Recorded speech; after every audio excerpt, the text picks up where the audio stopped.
Wow. 6 episodes, 6 patterns, 6 wounds that were wearing a trading costume. We've talked about the stop you couldn't set and the emotional 14-year-old inside you who made that decision for the best possible reasons. We talked about all the books you've read and listened to, the rules you knew, and the gap between knowing and doing that was never a character flaw. We talked about trading for the quiet, chasing calm in the one space that made the noise stop. We talked about the 47th strategy and the beautiful, exhausting brain that can't make itself stay. We talked about the account you hide, the number you haven't said out loud, and the mask that was always armor, never vanity. We talked about the blow up that came from nowhere and the body that had been sending warnings for months before it finally made you stop. And if you haven't watched those episodes yet, I'll link them above so you can go back and watch them before you watch this final episode. And speaking of final episodes, here we are, the last one. I'm going to ask you to do something in this episode that I've never asked in the previous 6. I'm going to ask you to write something, not in a journal, not a trading plan, a letter to that dear trader you were when you pressed play on episode 1. But before you do, I want to tell you what I see when I look at that trader. Stay with me. Welcome back to Could It Be ADHD? I'm Devin Mills, certified trauma-informed life coach for traders and founder of Overtraders Anonymous. I want to name something before we go any further. The trader who pressed play on episode 1, they didn't have to do that. Watching a video about ADHD and trading takes a particular kind of courage because it means entertaining the possibility that the thing you've been calling a discipline problem might be something else entirely. Something harder to fix with more willpower. Something that points back uncomfortably to a story that started long before the trading account did. You stayed anyway. Through 6 episodes of being asked to look at things most trading education never goes near. The wound under the blown account. The child still sitting at the keyboard. The nervous system that learned to survive in ways that made perfect sense and cost you everything at the screen. I want to show you the full map before we close, because I think when you see all 6 archetypes together, you're going to recognize something important. Now, these sub-archetypes coming up are part of the umbrella under the main 5 archetypes: the panic seller, the freezer, the revenge trader, the overwriter, and the euphoric overtrader. And I'll link the videos to each one of those above. Those are the original archetypes we talk about in our weekly Overtraders Anonymous meetings. Free support on Zoom twice a week. I'll put the link in the description. Now, back to the other 6 that we've learned about in this series. The defiant, who couldn't set the stop, not because they were reckless, but because a rule once meant a cage. They're becoming the sovereign, the one who sets limits because they said so. Nobody else's authority required. The knower, who couldn't execute what they knew, not because they were weak, but because knowing and doing are 2 different nervous systems. They're becoming the embodied, the one who finally does what they know. The reacher, who is trading for calm, not profit, not because they were greedy, but because the market was the only place the noise went quiet. They're becoming the settled, the one who finds the stillness off the screen. The chaser, who abandoned every strategy the moment it started working, not because they were uncommitted, but because a brain wired for novelty experiences repetition as a kind of dying. They're becoming the devoted, the one who falls in love with depth. The masker, who hid the real account from everyone, including themselves, not because they were dishonest, but because being seen had once been genuinely dangerous. They're becoming the unmasked, the one who finds one room where the truth is safe to say. The burner, who white-knuckled until the system shut down, not because they were undisciplined, but because they were never given permission to rest. They are becoming the rested, the one who stops before the body has to force it. Look at all 6. Look at what they share. Every single one of them was doing the best they could with a brain nobody taught them to work with, in a profession that punishes the exact wiring they were born with, carrying wounds they picked up long before they ever opened a platform. Not one of them was broken. Not one of them was undisciplined. Not one of them was not enough. And every single one of them kept showing up anyway, every single morning. That is not a discipline problem. That is extraordinary. I want to say something about this series and about the word ADHD that's been in the title of every episode. When you pressed play on episode 1, you probably thought this was going to be about attention, about focus, about whether a clinical diagnosis explained your trading. And maybe it does.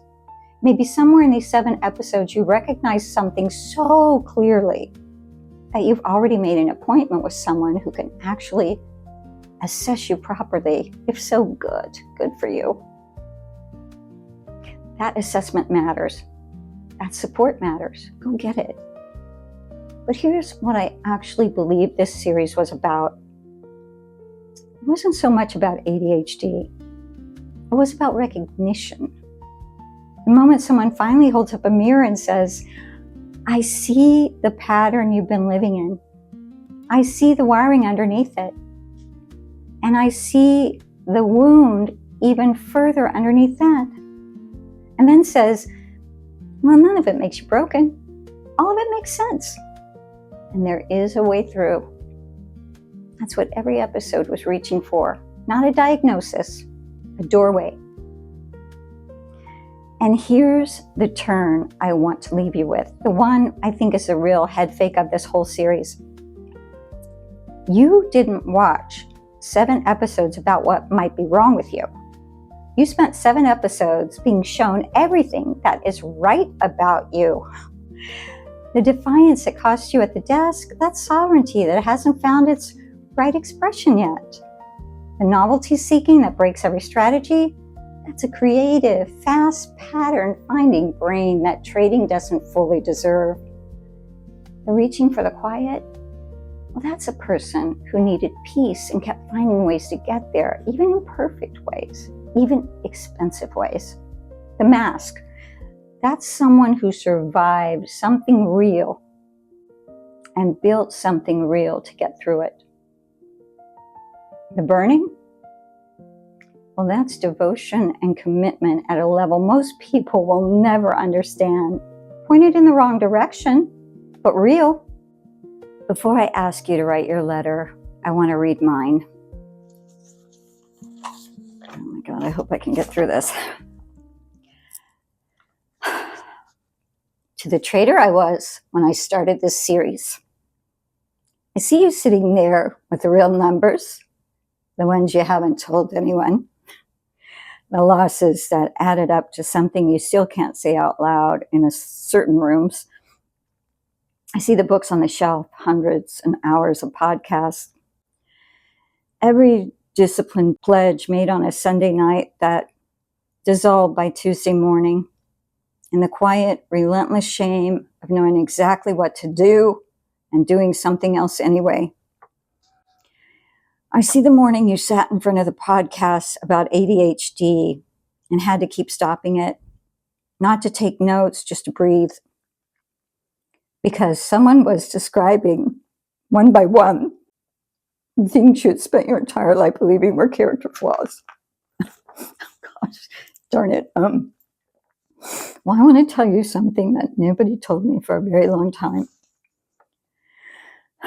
That stop you couldn't set, sweetie. I was a 14-year-old girl protecting what was hers. She wasn't wrong. She was just at the wrong desk. The cycle you couldn't break, that was a nervous system doing the best job it knew how to do with the only tools it had been given. The losses, the ones that still live in your body on certain mornings, those were not proof of what you feared. They were the cost of surviving with a brain nobody understood, including you. Every single morning. This is not a discipline problem. That is the bravest thing I've ever seen. I love you, Devin. Oh, geez. Okay. Your turn. I'm going to ask you to pause this video right now or in the next 24 hours, whenever you can find 10 quiet minutes. I want you to write a letter to the trader you were when you press play on episode 1. Or if you're just not ready, I've created a compassionate guide for this whole series called Could It Be ADHD? All 7 episodes wrapped in 7 chapters, ending with the letter to yourself. And you can grab that on thehealingtrade.com. I'll put the link in the description. But if you're ready now, here's who you write it to. Not the trader you perform. The real one. The one sitting alone with the real numbers, wondering what was wrong with them, and something in them deciding to press play anyway. What do you want to tell them? What do you know now that they needed to hear? What would you say if you could sit across from them right now with everything these 7 episodes gave you and tell them the whole truth? Start with, I see you. I know what you've been carrying, and I need you to know something. There's no way to write it. There's no grade. There's only you finally showing up for yourself the way you've been showing up for the market all these years. The workbook I mentioned, Could It Be ADHD, has a full guide for this letter in episode 7's companion section. If you want a structured space to write it, it's all there. But you don't need the workbook to write the letter. You just need a piece of paper and 10 minutes. And the willingness to be as honest with yourself as you've been for the past 7 episodes. The series is ending, but I want to be very clear about something. The work doesn't end here. The letter you write today is not the finish line. It's the beginning of something. A different relationship with the trader you are. A different conversation with the brain you have. A different way of sitting at the screen. That comes from understanding instead of punishment. And the work, you don't have to do it alone. Overtraders Anonymous is the room where this continues. For traders who've done what you just did, who've been honest about the pattern, named the wound, written the letter, come together twice a week, and do the live version of what these 7 episodes started. No performance, no curated wins. The real number on the table, in a room that doesn't flinch. Sundays and Wednesdays at 5 p.m. Eastern. Overtradersanonymous.org. You're welcome there exactly as you are. Or if you're not ready for a group, I do trauma coaching for traders. You can book some time with me and we'll go over everything, top to bottom, and see where you need the most help. We'll create a plan together, you and I. A plan that's doable, one day at a time, one trade at a time, one breath at a time. I want to close the series the same way I started it, with the truth. It was never discipline. It was a brain that was wired differently, beautifully, exhaustingly, brilliantly differently, trying to do a job that punishes every strength it had.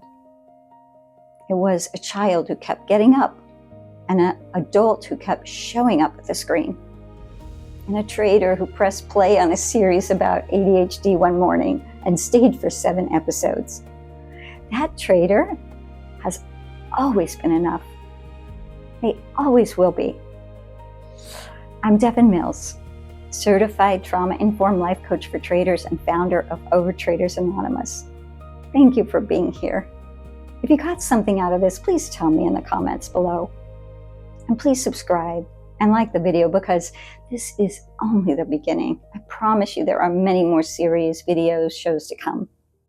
Now, dear beloved trader, go write that letter.